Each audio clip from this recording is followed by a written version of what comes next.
Psychologička a spisovateľka vo svojej tvorbe vysvetľuje, aké dôležité je mať v rovnováhe ženskú a mužskú energiu v našom tele a zároveň čo sa s nami deje, ak je táto rovnováha narušená.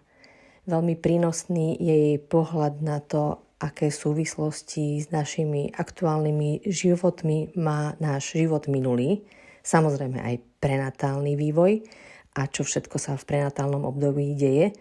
A v jej tvorbe celkom takou kurióznou vsúkou je tip na to, ako podporovať svoju ženskú energiu upracovaním. Možno vás to vyvedie z rovnováhy. Mňa to veľmi zaujalo a spomeniem si na to pri každom jednom upracovaní.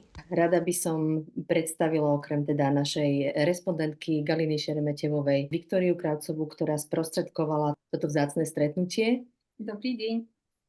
A s radosťou vítam Kristínu Nová, ktorá bude v roli prekladateľky a bude celý tento prenos tlmočiť. Dobrý deň všetkým. Rozmýšľam, kedy to celé začalo, možno niekedy v roku 2011, kedy sa mi dostali do ruky knihy od Galiny a to boli práve tieto Sem žena 2 a ešte má Galina ďalšie knihy. Ale mňa oslovili práve tieto a zmieňujem sa o nich aj v mojej knižke Julieta, tá druhá.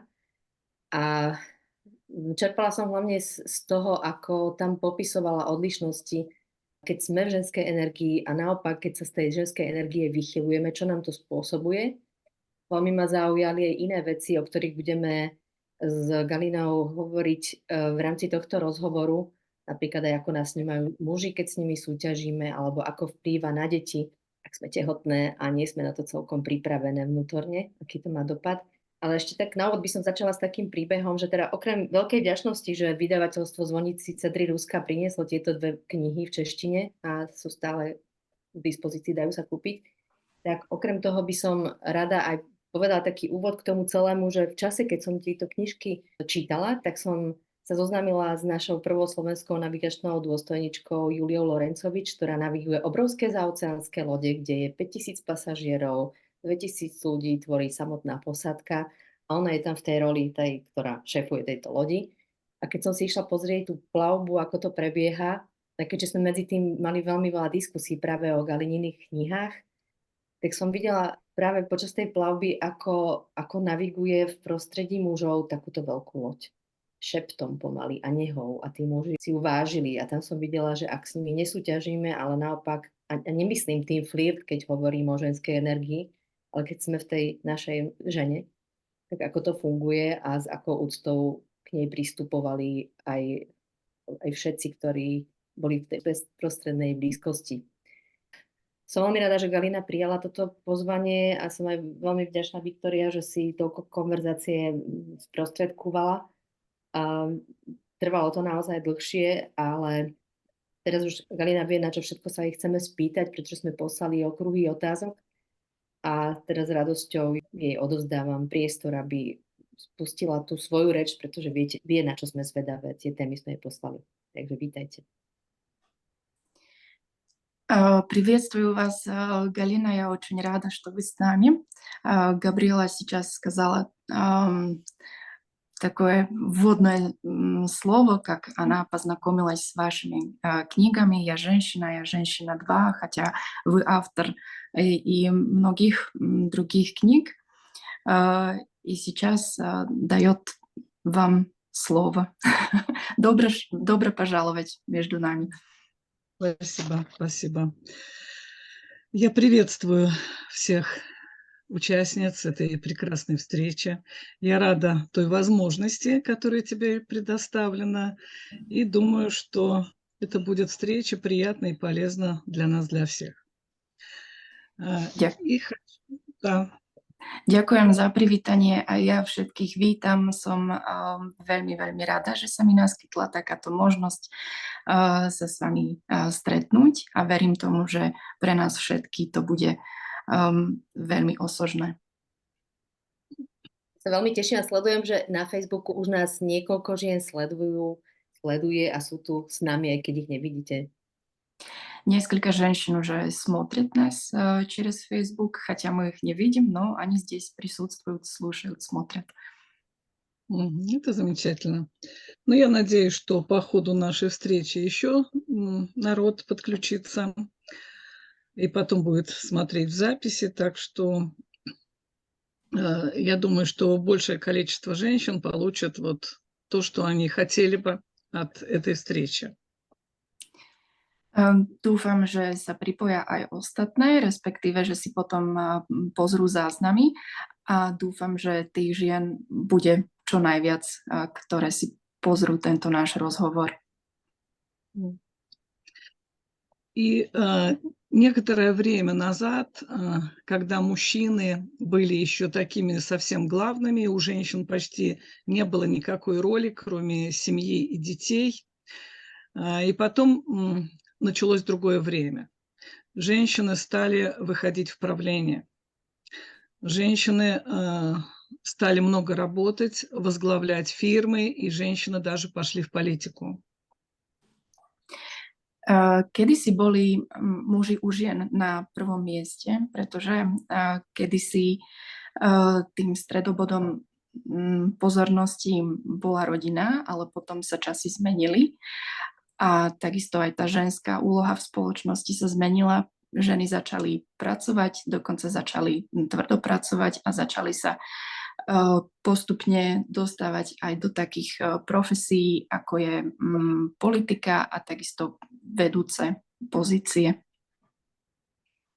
И сейчас мы видим очень многих женщин, которые создают свои фирмы, компании, у которых ведущая роль. И даже во многих семьях женщины теперь даже зарабатывают больше мужчины и ведут более главную позицию, чем мужчины. Teraz vidíme veľmi veľa silných žien, podnikateliek, ktoré otvárajú svoje vlastné spoločnosti a dokonca v mnohých rodinách sa stáva, že žena zarába viacej ako jej partner. И это связано с тем, что мир очень серьезно меняется. Меняется целый большой период в истории Земли, уходит, и начинается совершенно новый период. Všetko je to spojené s tým, že svet sa veľmi silno mení. Odchádza celá jedna éra a nastupuje úplne nová éra. И в этом новом периоде женская роль будет очень значима, и мы все прекрасно уже это чувствуем. V tejto novej ére budú mať ženy veľmi dôležitú úlohu a my si to už všetky teraz veľmi dobre uvedomujeme. И мы видим, как все больше женщин берут главную позицию, но в этом состоянии есть и очень много проблем для женщин. Vidíme, ako sa ženy dostávajú do popredia, ale zároveň to spôsobuje aj nejaké problémy. За многие периоды до этого мы привыкли к определенной роли, которую играли мужчины. V minulosti sme si zvykli na určitú úlohu, ktorú muži zohrávali. Мы изучили, как это выглядит, как это проявляется, и это записано в нас. Naučili sme sa, ako táto úloha vyzerá, ako sa prejavuje a všetko to máme v sebe uložené. И в тот период, когда мужчины были такими главными, было очень много зла, очень много насилия, очень много войн. V tej ére, keď muži boli v popredí, keď muži boli tí hlavní, tak svet bol plný zla, násilia, vojen. Потому что в мужском мире главный закон, кто главный, кто сильный, кто первый. Pretože v mužskom svete vždy platí, kto je ten najsilnejší, kto je ten hlavný, kto je ten prvý. И поэтому мужчины всегда пытаются состязаться, бороться и побеждать. Preto sa muži vždy snažia súťažiť, víťaziť, bojovať. А женская ситуация совсем другая. Женщина, она мать, она окружена семьей, друзьями, Она сотрудничает, она слушает, любит всех, общается со всеми. Ale u žien je situácia úplne iná. Žena je matka, pre ňu sú dôležité vzťahy a jej okolie, city, rodina. И женщина может быть в роли матери мира, Žena môže dokonca vystupovať ako matka sveta, но сейчас, когда женщина стала занимать более ведущую позицию, многие женщины ведут себя как мужчины. ale teraz, keď sa ženy dostávajú do popredia, tak mnohé z nich sa správajú viac ako muži. Они входят в мужской мир и ведут себя по мужским законам. Dostávajú sa do mužského sveta a pridržiavajú sa mužských pravidiel. И они пытаются состязаться с мужчинами, драться, унижать, быть первой, быть лучшей. Snažia sa bojovať, súťažiť, snažia sa byť prvé, byť tie najlepšie. И женщины сражаются дома со своими мужьями. Doma sa taktiež hádajú so svojimi partnermi. Они пытаются доказать, что они самые умные, что они лучше всех все знают. Chcú všetkým dokazovať, že sú najmudrejšie a vedia všetko lepšie ako ostatní.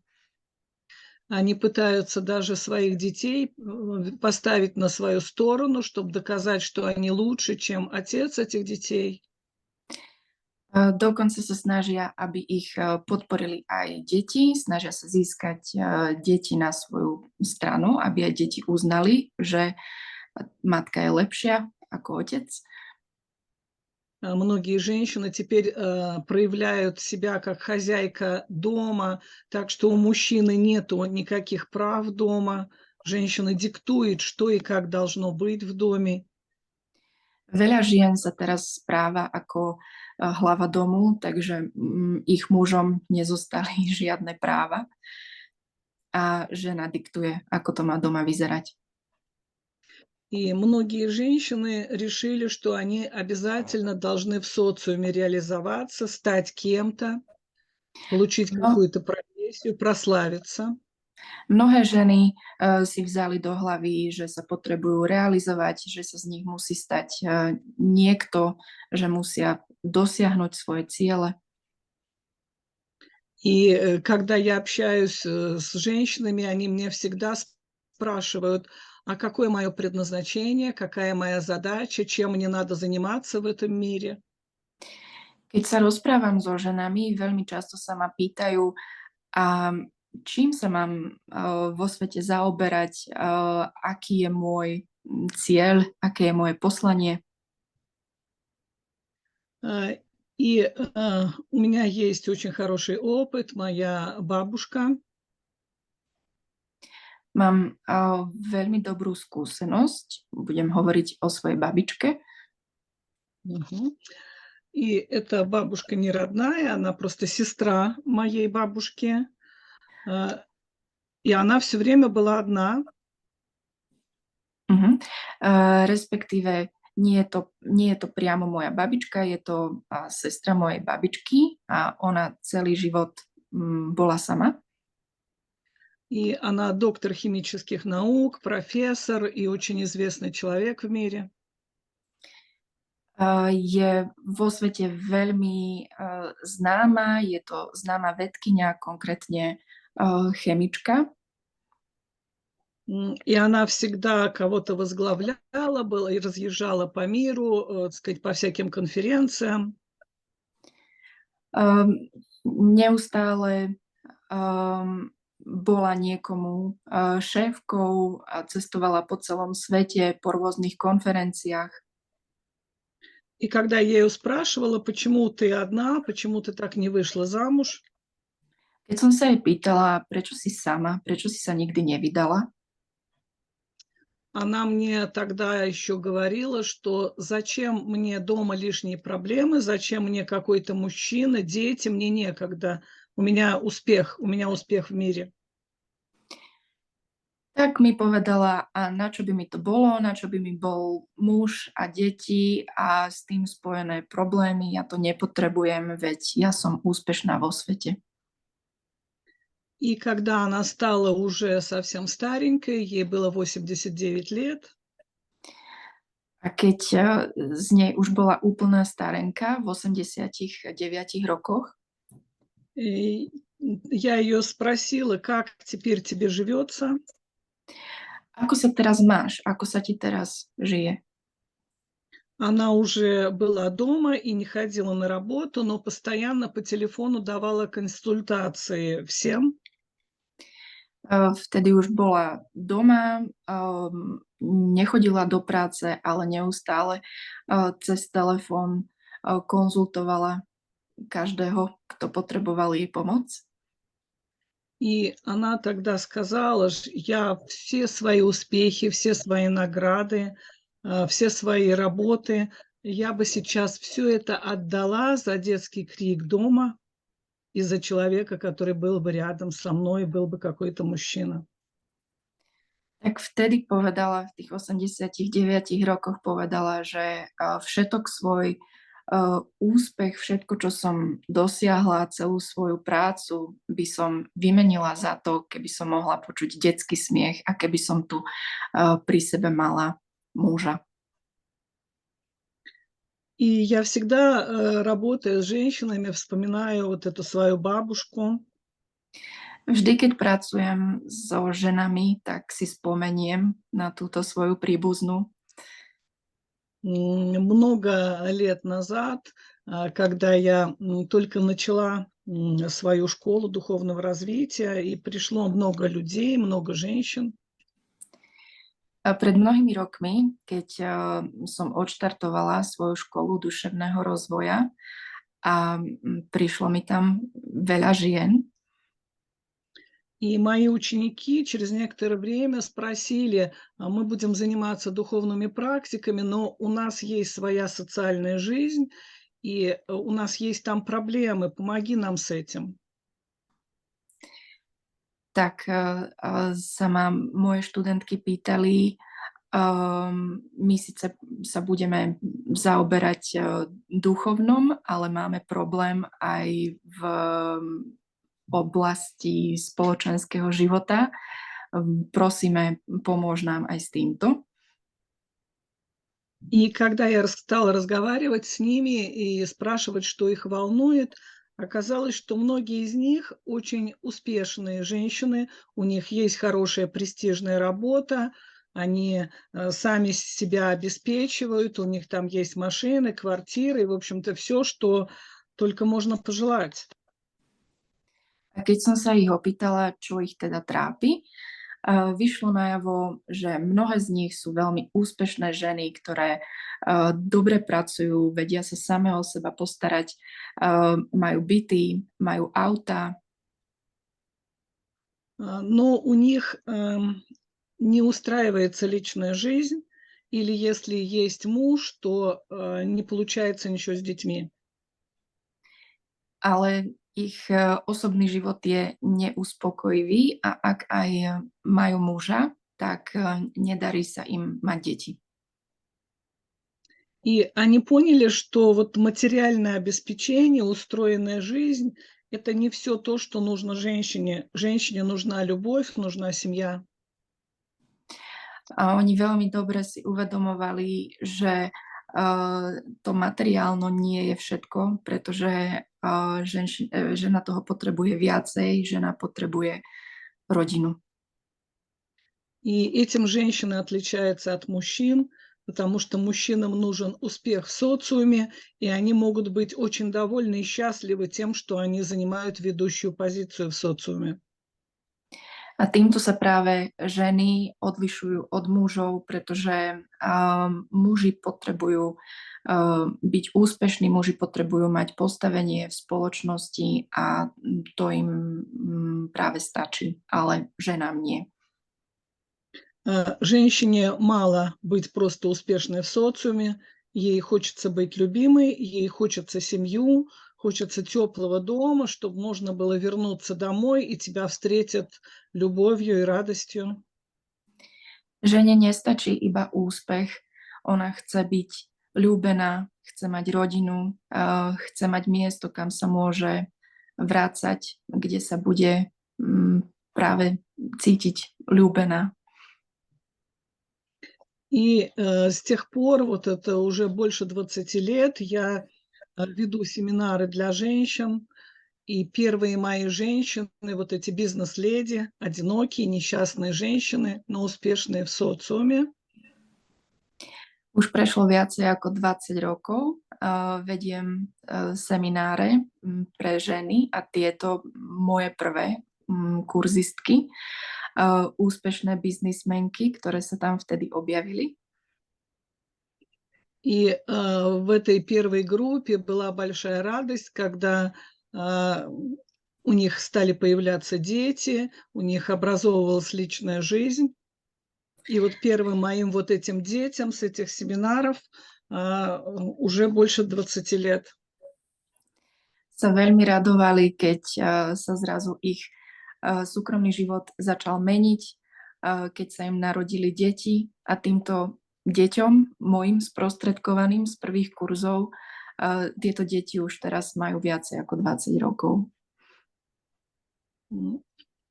И в основном это дети получились очень осознанные, потому что матери готовились к этому материнству, они правильно отнеслись к детям и встретили любовью. Vo všeobecnosti to boli veľmi šťastné deti, pretože ich mami sa pripravovali na materstvo. To znamená, že sa narodili aj veľmi vyrovnaní ľudia. И потом нужно было в моей школе вести семинары для мужчин, потому что у моих женщин появились мужья, и они тоже хотели заниматься мужскими практиками, и мне пришлось сделать с ними и это. A potom som začala robiť aj kurzy pre mužov, pretože aj muži sa začali zaujímať, keď videli, že ich manželky chodia na moje kurzy, tak som si povedala, že musím začať robiť niečo aj pre mužov.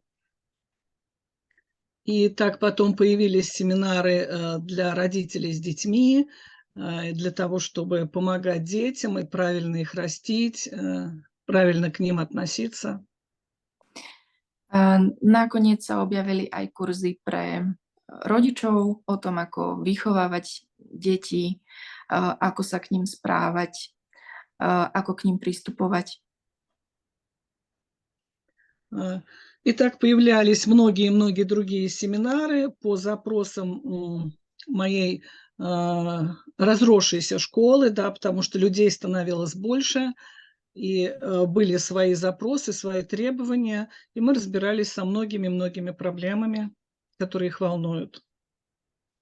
Moja škola sa rozrastala a rástol aj počet kurzov, pretože sa stále objavovali noví a noví ľudia, ktorí prišli s nejakou požiadavkou a tým pádom som mohla vytvárať nové kurzy práve na základe ich požiadaviek. И я хочу сейчас остановиться на том, чему же я учила первых моих женщин, быть женщинами. Teraz by som sa chcela zamerať na to, čo som učila tie kurzistky v úplnom začiatku môjho pôsobenia, a to konkrétne, ako byť ženou. Мы как души приходим в этот мир много-много раз. Naša duša prichádza na tento svet veľakrát. И мы чаще всего имеем сначала 3 женских тела, потом 3 мужских, потом опять 3 женских, потом 3 мужских, и так чередуются наши приходы сюда. Najčastejšie sa to deje tak, že 3-krát sa narodíme ako ženy, potom 3-krát ako muži, potom zase 3-krát ako ženy a 3-krát ako muži, a takto sa to postupne strieda. И когда после женского тела, после правильной жизни женской мы берем первое мужское тело, то это такой женоподобный мужчина, очень слабый, такой как маменькин сынок. Он может плакать, он может быть ленивым, он не хочет брать управление в свои руки и хочет, чтобы быть в зависимости от всех остальных. A keď nastane situácia, že po úspešnom ženskom živote sa duša vracia a človek sa narodí ako muž, tak väčšinou ide o zženštilého muža, takého mamičkinho miláčika, ktorý práve sa nechce stávať do tej vedúcej pozície, ktorý je lenivý, plačlivý. И когда душа приходит второй раз в мужское тело, нарабатывает другие качества, и это более сильный мужчина, мужчина, который что-то может, уже будет отвечать за себя и за окружающих. Keď sa potom opäť narodí duša, alebo keď sa duša opäť dostane do mužského tela, tak už je to silnejší muž, ktorý sa dokáže postarať aj o seba a aj o svoje okolie, čiže má už iné vlastnosti. И третий раз, когда душа придет вот в третье мужское тело, это уже будет такой сильный мужчина, который берет на себя ответственность, который защищает, обеспечивает, он уверен в себе, у него много хороших мужских навыков и качеств. A do tretice, keď sa opäť duša dostane do mužského tela, tak tento muž je už potom veľmi silný, zodpovedný ochranca, ktorý má také tie typické mužské vlastnosti. И представляете, после этого успешного такого проживания в мужском теле душа переходит в женское тело. A potom, čo si duša odžila v tomto mužskom tele, úspešný mužský život, tak opäť príde rád na ženské telo. И вот мы видим женщину, которая успешная, которая решительная, которая все берет на себя. Она привыкла в мужском теле руководить, возглавлять, что-то создавать в мире, но она совершенно не умеет быть дома, быть с детьми, потому что еще душа не привыкла к этому. Нету навыков. A tak vidíme ženu, ktorá je veľmi schopná, ktorá sa rada stavia do vodcovskej pozície, ktorá si vie všetko zariadiť, pretože je tá duša na to zvyknutá z minulého života, naopak vôbec nedokáže sedieť doma, lebo to je pre ňu veľký nezvyk, takže všetko je to o tých návykoch. И обыкновенно душа до 18 лет еще помнит свое прошлое, и мы видим девушек до 18 лет, которые идут в тренажерный зал, качаются, которые там ездят на машинах, гоняют, которые занимаются какими-то агрессивными видами спорта и вообще ведут себя агрессивно. Obzvlášť do 18 rokov života si duša ešte pamätá ten minulý život, preto častokrát vidíme mladé dievčatá, ktoré chodia do posilky, ktoré rýchlo jazdia na aute, ktoré sú agresívne, ktoré sa bijú a vo všeobecnosti teda sa v nich prejavuje tá agresivita mužská. И если добавить еще вот ту ложную информацию, которая идет в социальном мире, что женщина должна быть самостоятельная, она должна все уметь, все мочь, это не помогает, это мешает. И вместо женских качеств вот усиливаются мужские качества. A keď k tomu ešte pridáme tú živú informáciu, ktorá sa šíri na sociálnych sieťach, že žena sa má vedieť sama o seba postarať, že má byť samostatná a nezávislá, tak to nepomáha, ale naopak ešte viacej to podporuje mužskú energiu. И ближе к 30-33 годам, когда душе положено проснуться и вспомнить, что она тут должна делать, начинается у женщины тоска, нету любви, не получается хорошие отношения, у нее остается только работа, и вся энергетика женская сбита, Bližšie k, разрушена. 30, bližšie k 30, k 33 rokom, keď sa duša prebudza a nastáva ten čas, že treba realizovať to, na čo sem tá duša prišla, tak ženy majú tendenciu zosmutnieť, pretože sa cítia neľúbené, pretože Звук jediné, čo v пропал. živote majú, ich je práca. И к этому времени женщина чувствует, что она какая-то не такая, что-то с ней не так. A vtedy si ženy začínajú uvedomovať, že niečo nie je v poriadku, že niečo nie je tak, ako by malo byť. И тогда возникают первые нарушения со здоровьем, нарушаются гормоны. Vtedy sa zvyčajne objavujú prvé zdravotné problémy, hlavne hormonálny systém sa narúša. Организм женский как бы мстит, что я хочу быть женщиной, почему ты ведешь себя по-мужски? Ženský organizmus sa búri a priam kričí, veď ja chcem byť žena, prečo sa správaš ako muž? И это связано с тем, что энергетика мужчины и женщины устроена совершенно по-разному. Vychádza to z toho, že energetika, mužská a ženská energetika sú absolútne rozdielne. My to zatiaľ máme diskusie na Facebooku, že koľkatý život dámy predpokladajú, že žijú. No, úplne to sedí na to, že mám rovnako ako moja dcera píše, že prvý po cykle mužských jednoznačne.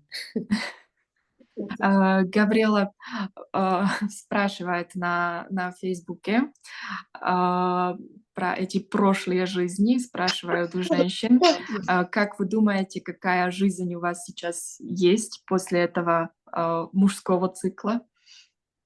И да, встречаются разные вопросы. Она с дочерью пришли к выводу, что точно первый после мужской жизни. Первую жизнь после мужской. Teda veľmi, veľmi ako sa cítila, lebo mala som veľa bratrancov, ale uvedomila som si, že mi sa veľmi páči, ako že tá predstava, to spojenie s tými chalanskými hrami. Potom prišlo to obdobie okolo puberty a som sa cítila ako dievča v celom rozpite. В детстве Габриэла чувствовала себя мальчиком, потому что у нее было много двоюродных братов, и только потом, в подростковом возрасте, она начала чувствовать себя девушкой. Она в прошлой жизни была девушкой, да, вот по третьему типу. Тогда бы использовала вот всех этих мальчиков для того, чтобы ими ну, как бы получать к себе любовь и помощь. Она бы кокетничала с ними, и она бы пользовалась тем, что такое мужское общество вокруг нее. Keby si sa narodila už po tretíkrát ako žena, tak tvoj vzťah s bratrancami, s týmito chlapcami v tvojom okolí by bol úplne iný, pretože by si bola taká koketná a v podstate by si od nich chcela prejaviť lásky. Moji bratranci po tých ženských životoch do tých mužských rolí, že to tam sedelo, že som sa cítila vlastne ako keby som bola chalan s dievčatami, nie naopak. Она предполагает, что ее двоюродные братья, у них была ситуация обратная, что они родились мужчинами после этого, после женской жизни, и поэтому она чувствовала себя как мальчик среди девушек. Сейчас в мире все таким образом, вот это время перемен, и Очень многие души, которые были в прошлом успешными мужчинами, сейчас вошли в женские тела, а те души, которые были успешными женщинами, вошли в мужские. И мы сейчас это видим. Многие женщины ведут себя как успешные мужчины, а мужчины как женщины. V dnešnom svete je to presne tak. Žijeme vo svete veľkých zmien. A mnohí muži, terajší muži boli v predchádzajúcom živote ženou, mnohé terajšie ženy boli v predchádzajúcom živote úspešným mužom a preto vzniká tento chaos. Наша планета – это живое существо, и у нее сейчас период изменений, роста, трансформации, и она позвала многие души сюда для рождения с теми качествами, с тем опытом, которые есть у этих душ, для того, чтобы ей помогли пройти вот этот переходный период. Naša planéta je živý organizmus a keďže momentálne prechádza sama planéta cez nejaký prerod, transformáciu, tak pozvala mnohé tie duše s konkrétnou skúsenosťou, aby sa narodili práve v tomto čase a pomohli jej s týmto prerodom. И прошлый период мужского правления, он был связан с тем, что женщина была бесправной, женщина подчинялась, и во многих странах в определенное время женщина была наравне с домашним имуществом, со скотиной, у нее не было никаких прав, и она должна была подчиняться мужчине. Vláda mužov v minulosti pre ženy znamenala to, že nemali absolútne žiadne práva, v podstate boli na rovnakej úrovni s majetkom a ich práva prakticky neexistovali. И поэтому для душ, которые много были мужчинами, было бы сложно принять это, если бы они сейчас были в мужском теле, принять те изменения, которые происходят. Preto tie duše, ktoré mali úspešné, ktoré majú za sebou úspešné mužské životy, by neboli schopné prijať tieto zmeny a zmieriť sa s tou situáciou, ktorá sa teda radikálne mení. И поэтому они пришли в женских телах для того, чтобы почувствовать себя вот женщиной. И теперь они понимают, что женщина не бесправна, и они привыкли возглавлять. Teraz sa vrátili tieto duše v ženskom tele, aby si to vyskúšali a hlavne, aby pochopili, že ženy majú mať svoje práva. И те души, которые были в максимально хороших женских телах, пришли теперь в мужские, и они как хорошие матери для своих детей, они мягкие, спокойные, домашние, и мы не видим в них вот образ вот того мужчины из прошлого. A naopak tie duše, ktoré predtým boli v ženskom tele, sa teraz vrátili v mužskom tele a nemajú také tie typické mužské atribúty, ale majú v sebe, sú rodinne založení, majú v sebe taký ten cit pre rodinu. И это происходит для того, чтобы в обществе изменились отношения между мужчинами и женщинами. Všetko sa to deje preto, aby sa v spoločnosti zmenili vzťahy mužsko-ženské. И перед нами всеми стоит задача создать новые отношения между мужчинами и женщинами, новые в свете перехода вот в новое время. A pred nami všetkými stojí táto úloha práve vytvoriť nové mužsko-ženské vzťahy, ktoré budú fungovať v novom svete. И это не отношение угнетения, кто-то главный, а кто-то подчиняется, как это было раньше. Это другие отношения. Už to nie sú také vzťahy, aké boli v minulosti, že niekto vedie a niekto iba nasleduje, že niekto je hlavný a niekto je podriadený. Это отношения, основанные на любви, уважении, на том, чтобы мы видели в друг друге прежде всего вот эту бессмертную душу, которая проходит свой опыт на этой планете. Tieto vzťahy sa zakladajú na láske a rešpekte, na tom, že sme si vedomí toho, že tá duša sa prevteľuje.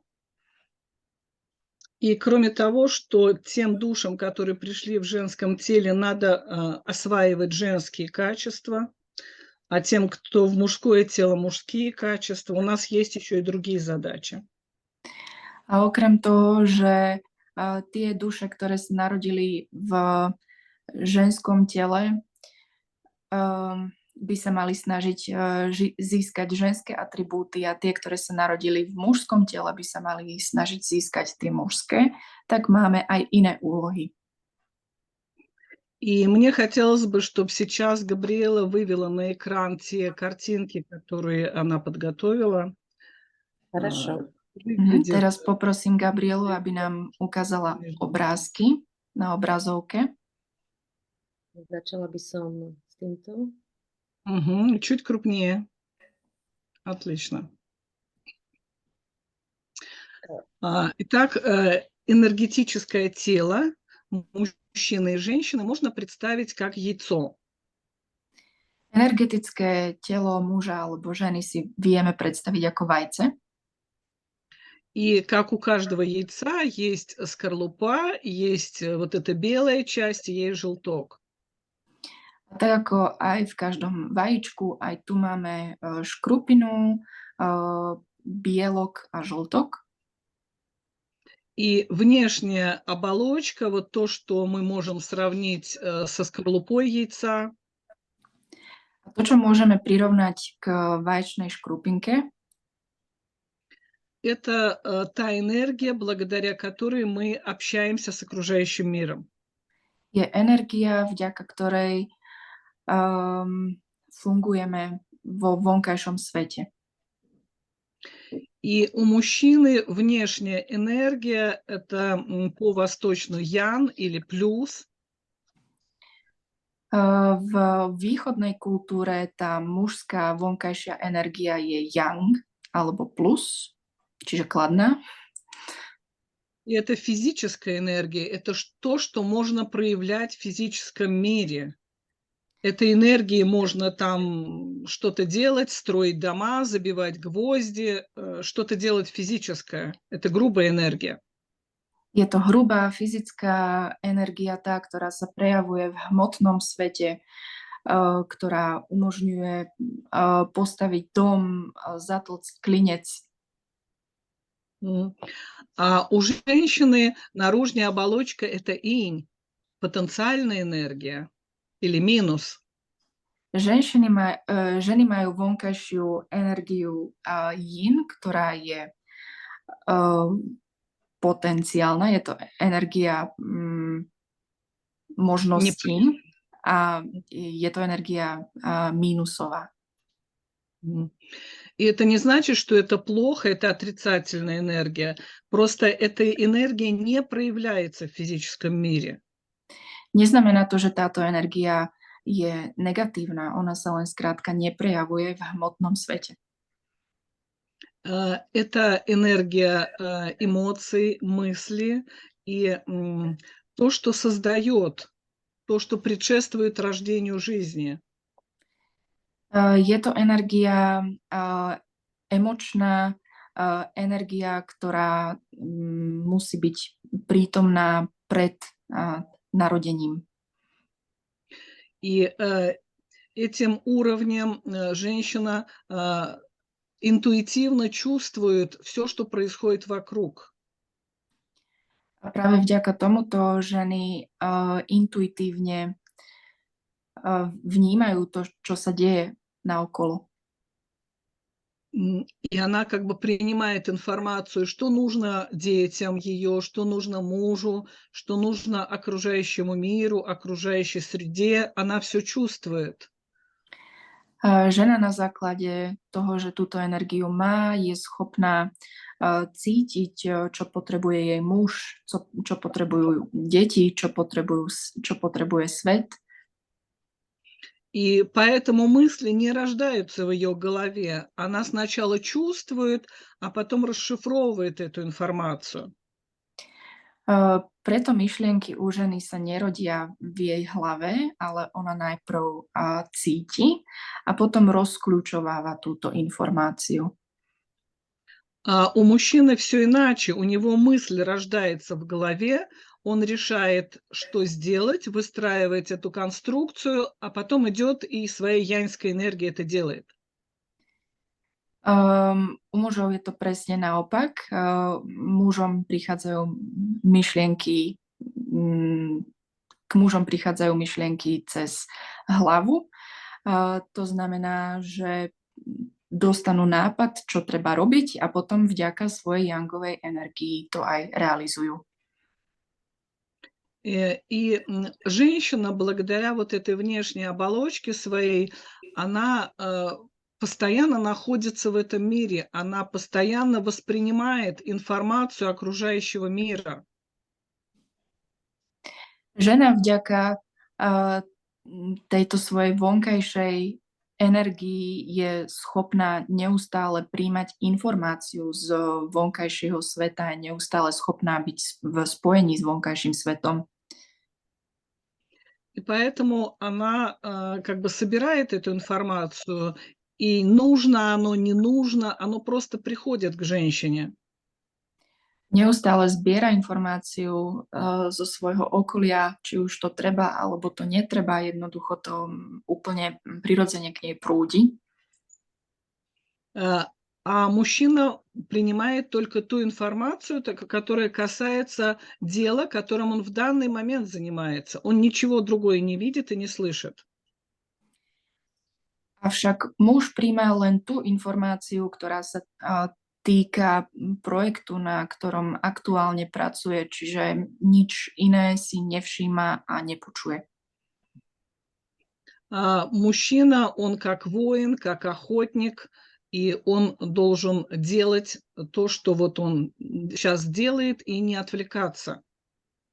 Muž je ako vojak, ako lovec, ktorý sa potrebuje sústrediť len na tú jednu vec a nemal by sa nejak rozptylovať. Он либо бежит за зверем, и он ничего не видит, не чувствует вокруг, либо перед ним враг, и он видит только этого врага и собирает все силы на сражение, и больше в мире ничего не существует для него. Muži fungujú tak, že buď bežia za zvieraťom, ktoré chcú uloviť a nič iné si nevšímajú, alebo vidia pred sebou nepriateľa a zbierajú sily na boj, ale nič iné ich v tej chvíli nezaujíma. И я часто сталкивалась с тем, что приходит семья на семинар, женщина надеется, что ее муж все услышал, все понял, все, что было на семинаре, а он потом подходит, говорит: да, спасибо за семинар, у меня была одна тема, я получил на нее ответ, и это важно. И он ничего другого не слышал. Mám veľa takých skúseností zo svojich seminárov, zo svojich kurzov, keď žena si myslela, že jej muž si to užil úplne rovnako a počúval všetko, ale muž potom prišiel ku mne so spätnou väzbou a povedal mi: super, mňa zaujímala jedna téma a presne na tú som dostal odpoveď. Nič iné akoby nepočul. Поэтому и женщина, и мужчина за счет вот этой энергетики своей мир чувствуют совершенно по-разному. Они абсолютно разные. A práve vďaka tejto svojej energetike muži a ženy vnímajú a cítia svet úplne inak. И внутренняя следующая структура в этом яйце, у мужчины инь, потенциальная энергия, а у A čo, женщины проявленная. čo sa týka vnútra tohto energetického poľa, tak tam je to opačne, pretože muži majú vo vnútri energiu yin, čiže energiu potenciálnu, a ženy majú vo vnútri energiu yang, to znamená energiu tvorivú, tak, tvorivú. У женщины ян внутренняя, она очень отличается от мужской ян наружней. Avšak táto vnútorná yangová ženská energia sa veľmi odlišuje od tej vonkajšej yangovej mužskej energie. Янь у женщины – это та энергия, благодаря которой она из абсолюта начинает создавать тело ребенка. Она творец. Ženská yangová energia sa prejavuje tvorivo práve vďaka tomu, sa v tele ženy dokáže zrodiť život. Женщина создает в этом мире тело для своего ребенка, и Вселенная доверяет ей душу, для которой она может сформировать вот это тело. Žena v hmotnom svete vytvára, tvorí telo nového človeka a vesmír jej dáva na starosť dušu, ktorá sa potom v tomto novom tele, novom organizme, v novom živote usídli. Иньская энергия, непроявленная у мужчины внутри, это духовная энергия. Это соединение с высшими силами, с Богом. Energia yin, vnútorná mužská energia, je energia duchovná. И если посмотреть на строение тела мужчины и женщины, то у мужчины главная линия – это его плечи, а у женщины – это ее таз, бедра. Keď sa pozrieme na rozdiely medzi mužským a ženským telom, pri mužskom tele tá hlavnú líniu tvoria jeho plecia, v ženskom tele zase pás a boky. И мужчина получает энергию от солнца на свои плечи, вот эту иньскую потенциальную энергию, энергию силы, которую он может реализовать в этом мире. Muž dostáva energiu zo slnka na svoje plecia, je to energia yin, vďaka ktorej môže dosahovať svoje ciele. А женщина, имея вот эту линию своих бедер, она получает энергию от земли, она связана с землей. Ženy sú prepojené so zemou a práve vďaka tým bokom sa k ním dostáva energia zo zeme. Поэтому можно сказать, что женщина, она привязывает мужчину к земле. Preto sa dá povedať, že žena prepája muža so zemou. И если у мужчины нет женщины, он не понимает эту землю, и он пытается что-то такое сделать, чтобы разрушить эту землю. Keď muž nemá ženu, nechápe zem a preto sa veľakrát snaží zem zničiť tým, ako postupuje. Мужчина нуждается в женщине, потому что от нее он получает информацию о мире, и от нее он получает связь с землей. Muži potrebujú ženy, pretože práve od nich dostávajú informáciu o svete a práve vďaka nim si vytvárajú spojenie so zemou. И мы будем говорить о желтке вот этого яйца, о третьем уровне внутреннем. Budeme sa rozprávať o žltku tohto pomyselného vajca, o vnútornej úrovni. И внутренняя структура, вот этот желток, это опыт прошлых жизней, та информация, которую берет душа с собой из прошлого. Žltok alebo vnútorná štruktúra je skúsenosť z minulých životov, ktorú si duša prenáša. От этого опыта зависит уровень энергии человека и тот центр энергетический, та чакра, которая ведущая в этой жизни. Od tejto skúsenosti závisí energetická úroveň človeka a takisto to definuje čakru, ktorá v tomto živote zohráva najdôležitejšiu úlohu. И когда у мужчины внутренняя иньская энергия очень сильная, и этот центр имеет опыт многих-многих воплощений, от мужчины зависит тот ребенок, который придет в эту пару. A keď má muž veľmi silnú vnútornú energiu yin, tak od neho práve závisí život novonarodeného človeka, čiže toho dieťaťa, ktorý tento pár spolu splodí. Во время взаимодействия мужчины и женщины образуется энергетический канал, похожий на лифтовую камеру.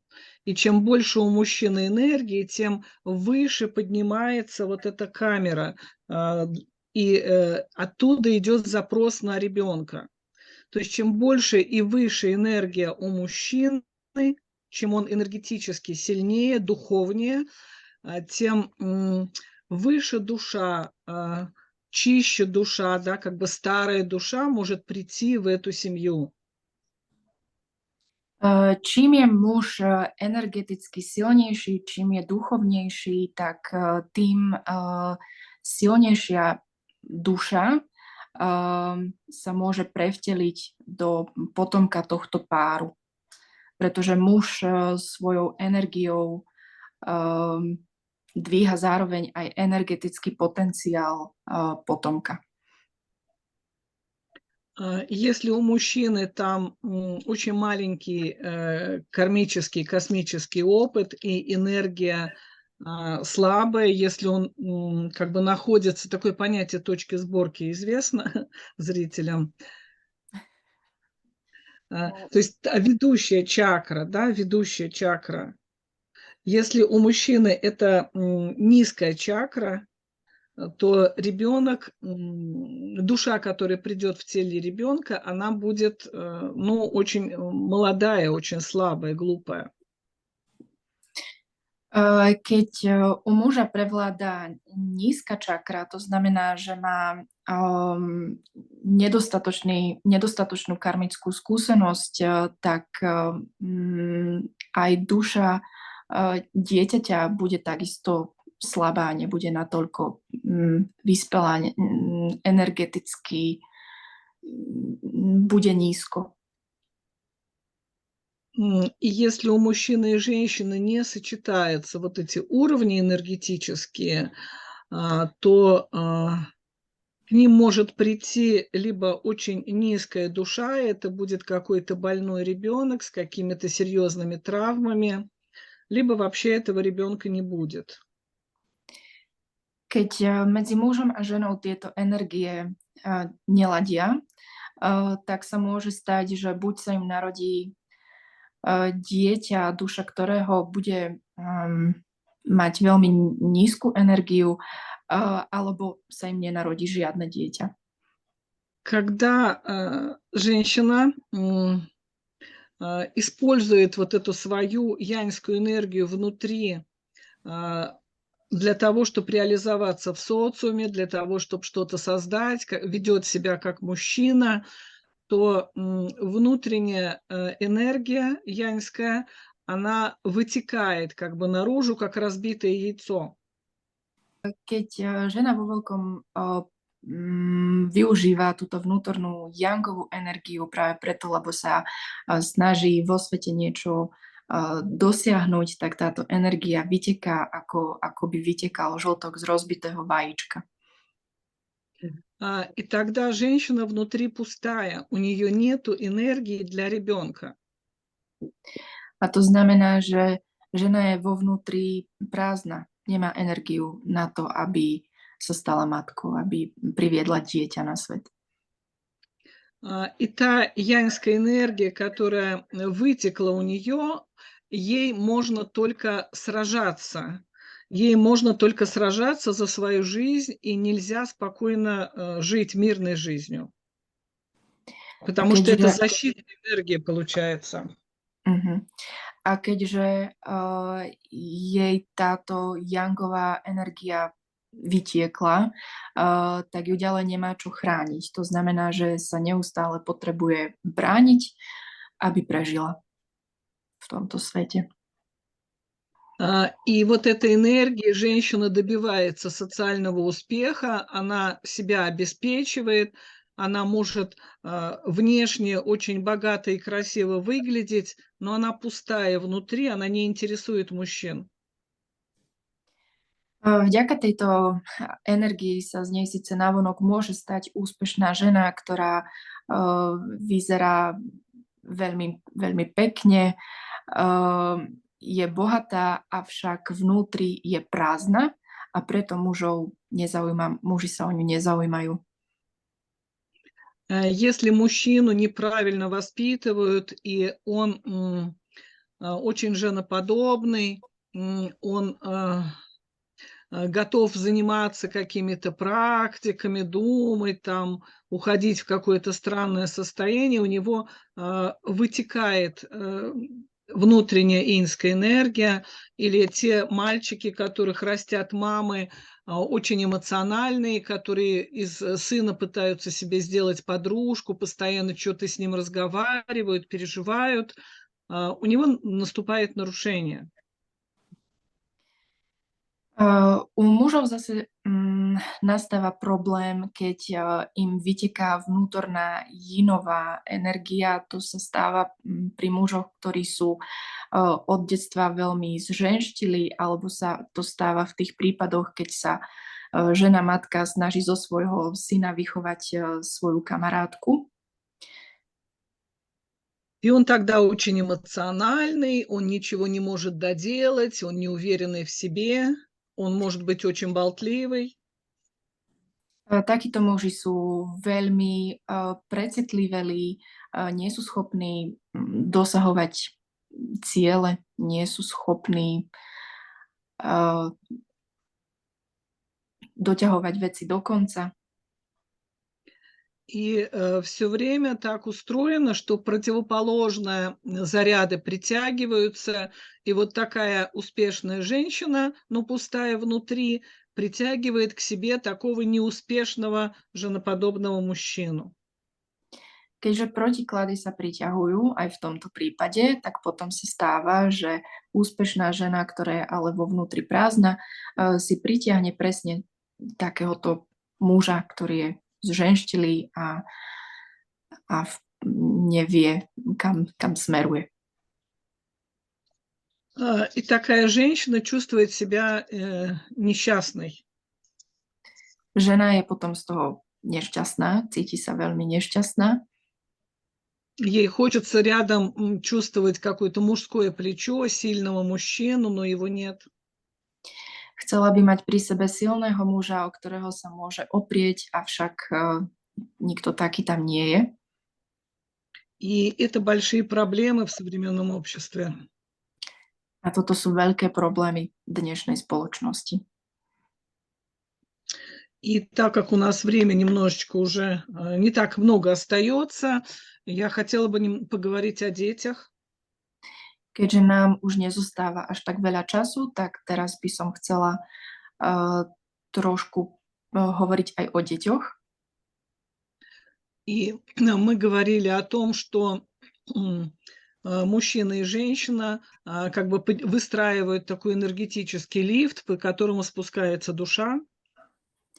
Hovorili sme o tom, že muž a žena v spojení tvoria taký akoby výťah, ktorým sa do tohto hmotného sveta spúšťa duša.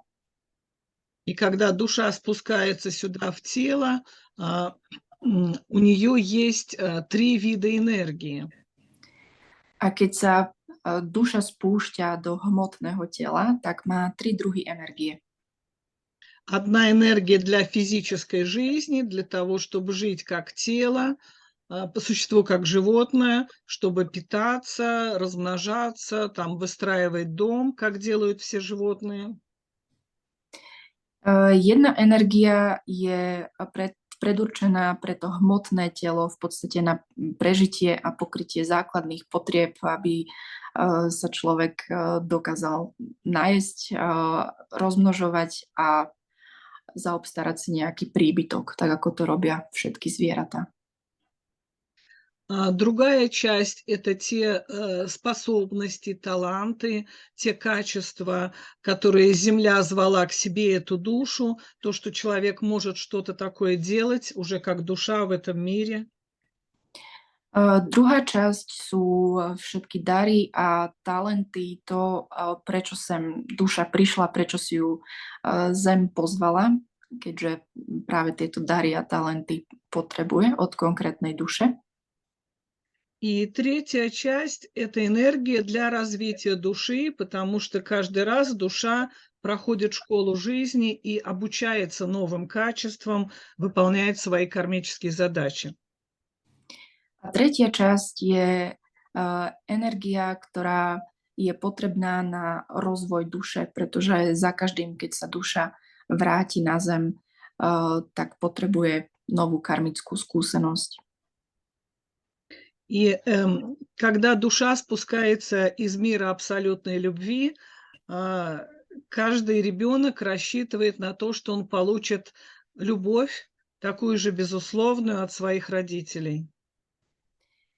Keď sa duša spúšťa na Zem zo sveta absolútnej lásky, tak potom samozrejme aj každé dieťa sa spolieha na to, že dostane rovnako hodnotnú lásku, rovnako veľkú lásku aj v tomto hmotnom svete.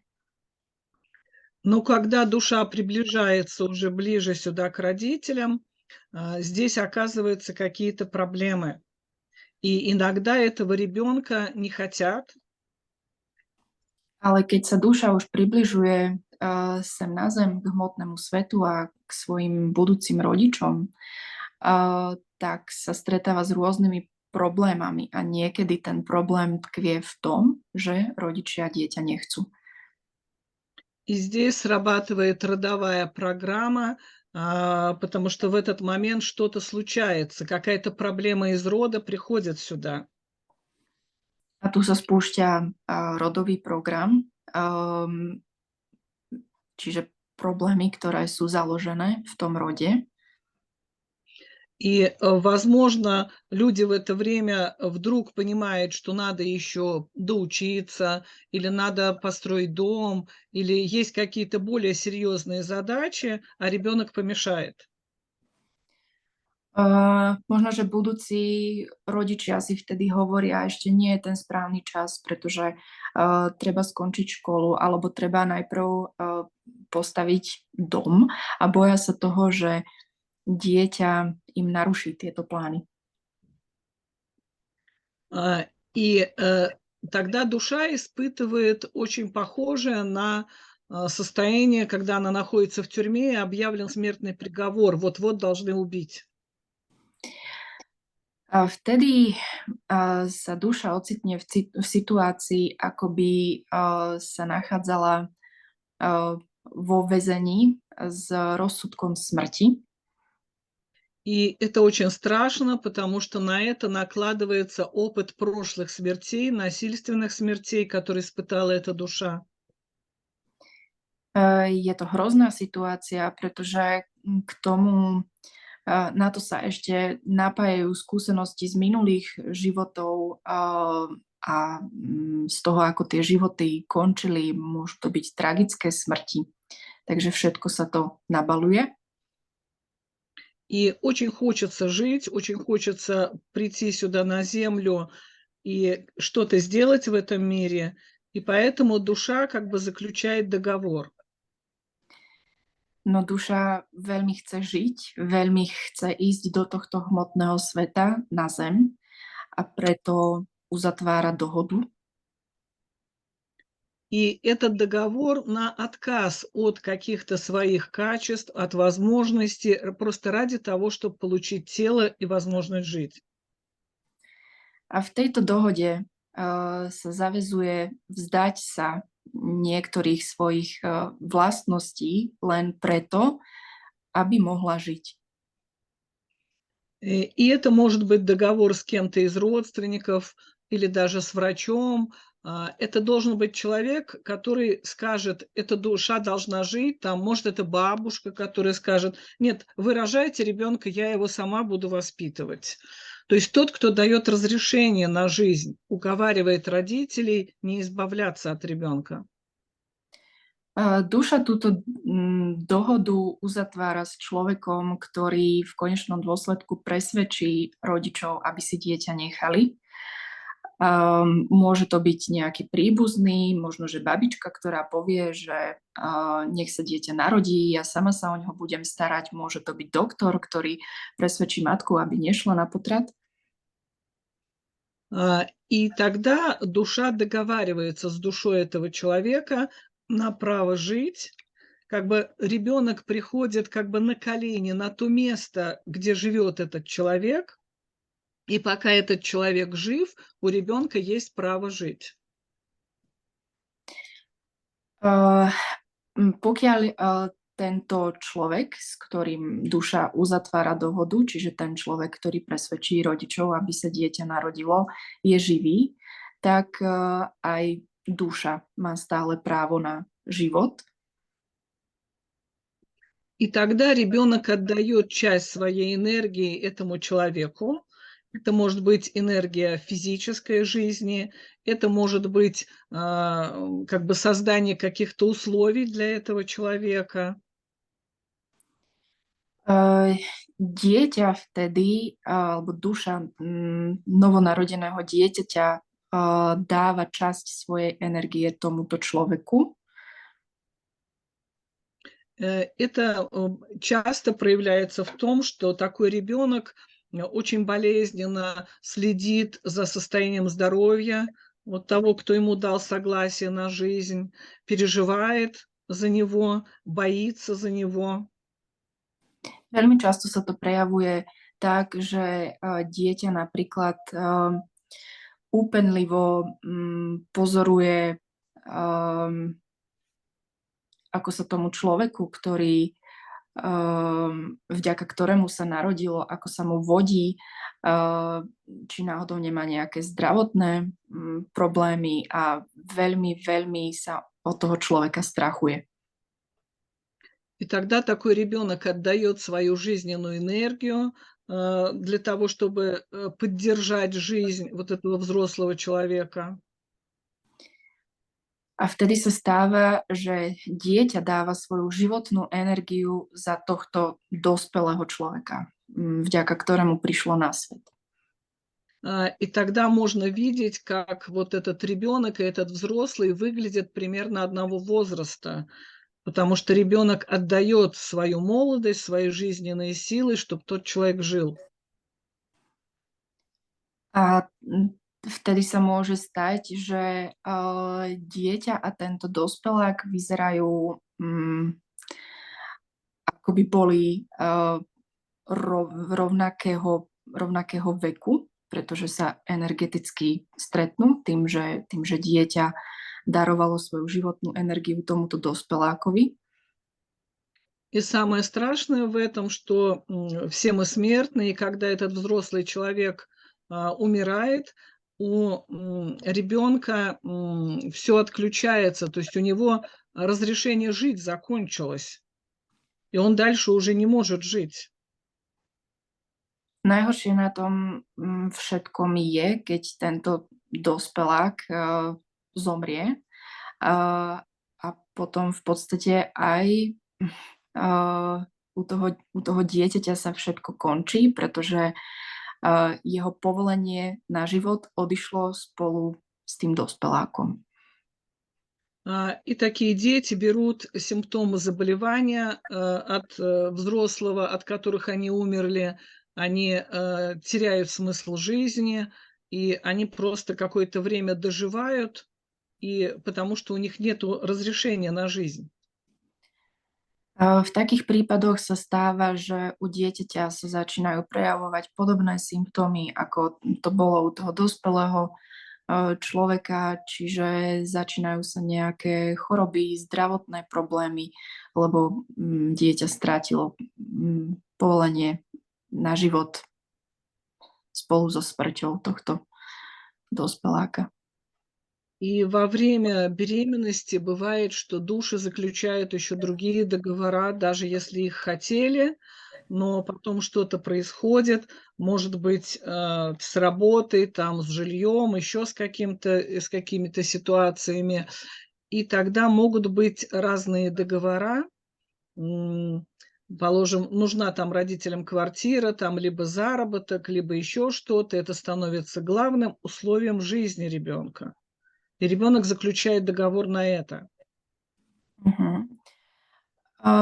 Okrem tejto situácie môžu nastať aj iné, čiže duša môže uzatvárať aj iné zmluvy, napríklad rodičia potrebujú nový byt alebo nový dom a teda dieťa pred svojim narodením, duša pred narodením uzavrie zmluvu, aby sa toto všetko uskutočnilo, aby sa to rodičom podarilo. И бывает так, что беременность – это повод для того, чтобы заключился брак. То есть это как бы ситуация, когда мужчина должен вот прийти и жить вместе, и тогда ребенок всю жизнь будет стремиться маму обеспечить мужем. Будет связкой такой в семье. Veľmi často to býva aj tak, že keď je žena tehotná a ešte nie je vydatá, tak sú tam tlaky na to, aby sa vydala, aby vzniklo to manželstvo a v takom prípade sa môže stať, že dieťa sa potom, alebo teda ten nový človek sa potom celý život bude snažiť, aby mama mala toho partnera, pretože to bola podmienka jeho narodenia. И бывает так, что еще договора бывают после родов до 6-7 лет примерно, и там тоже очень много возможностей как бы души часть своей энергии отдать кому-то из взрослых за какую-то возможность проживания в этом мире. Takéto dohody medzi dušami sa môžu uskutočňovať aj v ranom detstve do 6 rokov. Nie je to teda len počas tehotenstva, ale môže to pokračovať aj naďalej a bude to ďalej vplývať na život toho človeka. И я как целитель очень много работала с людьми по разным методикам для того, чтобы избавить их от каких-то проблем, и потом столкнулась вот с этой темой договоров. Это оказалось очень важным. Ja ako liečiteľka som pracovala s rôznymi ľuďmi, ktorí mali rôzne problémy a snažila som sa ich liečiť pomocou rôznych metód, až som sa nakoniec stretla s touto témou zmluv alebo s touto témou dohôd a zistila som, že je to veľmi, veľmi dôležitá téma. Потому что бывает, что во время сеансов снимешь какие-то симптомы, да, наладится там жизнь, какая-то ситуация решится, а потом все опять, все возвращается. Lebo stáva sa, že krátkodobo sa možno ich problémy vyriešia, situácia sa upokojí a potom sa zrazu všetko zase vráti do starých kolají a problém je zase tam. Работает договор, из которого этот человек не может выйти, и он опять будет отдавать свои силы и энергии. Je to práve preto, že jeho duša kedysi uzavrela takúto zmluvu, takúto dohodu, od ktorej sa nedá ujsť a naďalej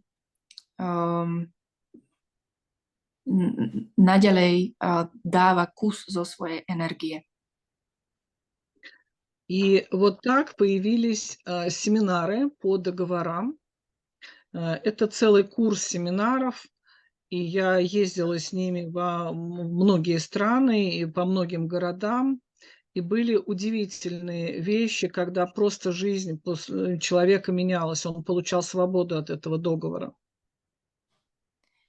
A práve na základe toho som aj začala robiť kurzy s touto tematikou. Je to tematika týchto zmluv, duševných dohôd a sú úspešné vo viacerých krajinách, pretože som tieto kurzy viedla aj v zahraničí a stávali sa úplne úžasné prípady, keď človek nakoniec sa vysporiadal so svojimi problémami, pretože sa mu podarilo zbaviť sa takejto dohody. И есть еще такая тема, как семейный договор. Это договор взаимоотношений между мужчиной и женщиной в семье. Existuje aj téma rodinnej dohody. Je to vlastne dohoda medzi mužom a ženou, ktorí tvoria základ rodiny. И ребенок в определенном возрасте берет этот договор на себя и продолжает историю бабушек, дедушек, прабабушек, своих родителей. Dieťa v určitom veku preberá túto dohodu na seba a pokračuje v rodovej línii, berie na seba skúsenosti svojich babičiek, svojich deduškov. И вот такое же взаимодействие, как по этому договору у человека повторяется на его работе, во взаимоотношении с окружающим. Он всегда вот в своей позиции по этому договору, и изменить это сложно очень. Na základe tejto dohody sa potom interaguje nielen v rámci rodiny, ale aj toho vonkajšieho sveta, čiže aj so svojimi priateľmi, so svojimi kolegami v práci a je veľmi, veľmi ťažké tento program vypnúť. И человек может быть хорошим специалистом, ходить на специальные курсы, обучаться, но взаимоотношения в коллективе, взаимоотношения с людьми у него будет всегда по этому договору. Človek sa môže stať veľmi dobrým odborníkom, avšak jeho medziľudské vzťahy sa vždy budú odvíjať od tohto programu, od tejto dohody rodinnej.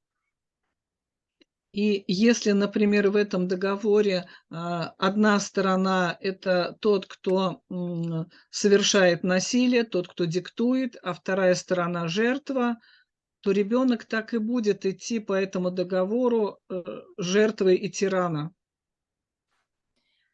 A keď napríklad v rámci tejto dohody je to stanovené tak, že jedna strana je dominantná, tá, ktorá diktuje, a druhá strana je obeť, tak aj človek sa bude takto správať vo svojom živote a bude tam taká bipolárnosť obete a tyrana.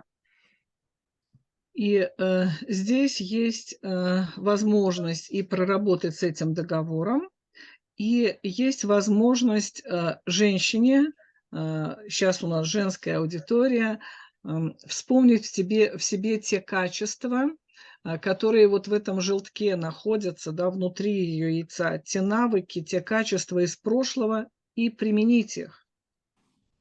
Samozrejme, že aj s týmto sa dá pracovať, a keďže my tu máme dnes ženské publikum, tak žena má možnosť spomenúť si na tie vlastnosti a všetky atribúty, ktoré sú vnútri toho vajíčka v tom žltku a pracovať s nimi.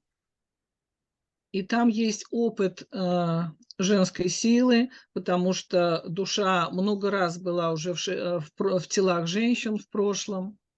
A tam vnútri sa nachádza skúsenosť so ženskou silou, pretože tá duša už má predtým skúsenosti s tým, že sa narodila v ženskom tele.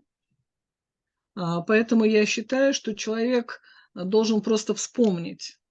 Надо помочь вспомнить те навыки, то, что есть в вас внутри, познакомиться с собой. И здесь не нужно слова. Preto si myslím, že človek si musí len jednoducho spomenúť na všetko to, čo má vo svojom vnútri, na všetky tie návyky a to, čo už v minulých životoch zažil a naučil sa. И женщине для того, чтобы вспомнить, какая она женщина, необходимо следить за своим гормоном окситоцином. Это гормон ухаживания и заботы. Pre ženy je veľmi dôležité, keď si chcú spomenúť na to, akými ženami sú, aby sa zaoberali svojim hormonálnym systémom a hlavne oxytocínom, ktorý je ženský hormón. И он не должен приходить извне. Женщина своим поведением может сама как бы вырабатывать этот гормон. И вот когда его больше там 40-50% из положенной дозы, женщина привлекает к себе тогда извне заботу, участие, любовь. Tento hormón by nemal prichádzať zvonka. Ženské telo je schopné produkovať tento hormón a keď ho má aspoň 45% z toho množstva optimálneho, tak potom je príťažlivá. И для этого женщине нужно просто подумать, что она хочет от окружающего мира, она ждет что-то от мужчин, от окружающих, и не ждать, когда это придет извне, а начать это делать для себя самой. Práve preto by ženy mali porozmýšľať nad tým, čo očakávajú od okolitého sveta, čo očakávajú od mužov a nečakať na to, že to príde zvonka, ale začať uskutočňovať zmenu od seba. И если вам хочется какой-то ласки, внимания, уделите внимание себе и просто чем-то мягким погладьте себя. Помните, как вот в фильмах и, так сказать, в рекламе, там особенно старых фильмов, мы видим таких красавиц с обнаженной спиной, которые меховым таким буа проводят себе по спине. На самом деле это выработка женских гормонов, когда гладишь сверху вниз свою спину вот чем-то мягким. Keď cítite, že potrebujete nehu, nemusí to prísť iba od druhého človeka, ale stačí, keď aj vy svoju pokožku pohľadíte niečím mäkkým v smere zhora nadol. Можно побаловать себя, сказать, дать себе возможность просто отдохнуть и что-то вкусное для себя, получить удовольствие. Môžeme sa takisto rozmaznávať, napríklad dopriať si niečo chutné, dobre si oddychnúť. Здесь очень важно включить свою интуицию и почувствовать, как вы воспринимаете окружающий мир, что вы хотите.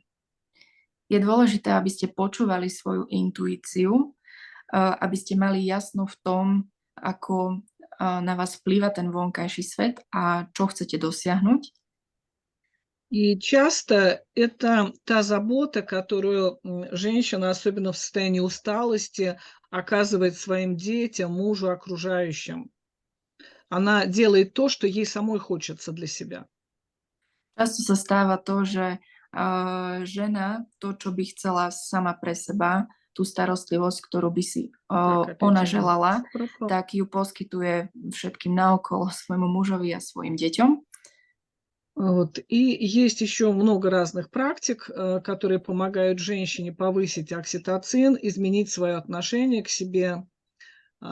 И прежде всего, женщине надо перестать себя обвинять. Existujú rôzne metódy, ako sa dá zvýšiť hladina oxytocínu. A úplne prvoradé je vyčítať si niečo. Čiže treba si prestať vyčítať. В каждой женщине встроена такая система неудовлетворенностью, чтобы совершенствовать этот мир. Každá žena má prirodzene v sebe nespokojnosť, pretože my ženy sa snažíme robiť svet lepším. Женщина растит ребенка от самого маленького состояния до огромных детей, которые все могут уже и уже взрослые. Žena je zodpovedná za svoje deti v podstate z momentu počatia až po úplne dospelých a samostatných ľudí. Женщина всегда совершенствует мир и видит его недостатки, пытается сделать лучше. Ženy vždy vidia nedostatky sveta a snažia sa, aby bol svet lepší, aby bol dokonalejší. И когда она это качество обращает на мир окружающий, это хорошо, но не надо видеть недостатки в себе. Надо это качество использовать в мире. Keď žena vidí nedostatky vo svete, tak je to prospešné, tam je to v poriadku, ale netreba to otáčať proti sebe, čiže vidieť tie nedostatky na sebe. Вы задавайте себе вопрос, что бы сделать в окружающем мире, даже в квартире, с детьми, совсем лучше. И делайте это. Pýtajte sa same seba, akým spôsobom viem ten okolitý svet zdokonaliť, napríklad ako môžem zdokonaliť naše bývanie. A robte to, to je prospešné. Это может быть что-то небольшое, переставить цветок, я не знаю, там поставить вазочку и что-то еще такое сделать. Môžu to byť úplné maličkosti, napríklad aj nejaký kvet, alebo to, že postavíte kvety do vázy. Сделать что-то красивое, чтобы украсить этот мир, сделать его более радостным и совершенным. Urobiť niečo pekné, niečo estetické, čo opekní tento svet, vďaka čomu bude tento svet krajší, radostnejší. И вы почувствуете, как поменяется ваше внутреннее состояние. A uvedomíte si, ako to vplýva aj na váš vnútorný pocit. И это очень важно для женщины. Toto je veľmi dôležité pre ženy. Želáme vám pevné zdravie, veľa tvorivosti a nech sa vám plnia vaše sny. Всего наилучшего, крепкого здоровья желаем, и чтобы все ваши мечты сбылись. Спасибо огромное.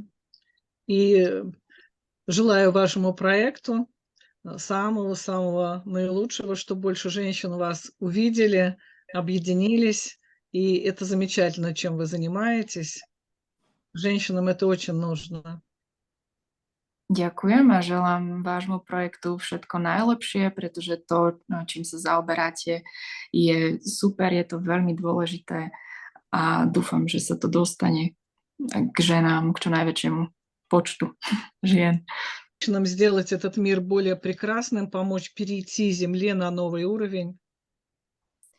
Vieme pomôcť mnohým ženám, ktoré sa snažia urobiť tento svet krajším a pomôcť svetu prejsť na novú úroveň. Rozlúčila by som sa sloganom žien, ktorý sme veľmi dlho používali, aby žena ženou bola. Виктория, prosím. Большое спасибо за этот разговор. Габриэла хотела бы попрощаться, на этом закончить. И имеет слоган группа «Эжены» Пусть женщина будет женщиной. Tak krásny deň vám všetkým prajem. Хорошего дня всем желаю. Да, спасибо всем и Всего прекрасного вам хорошего.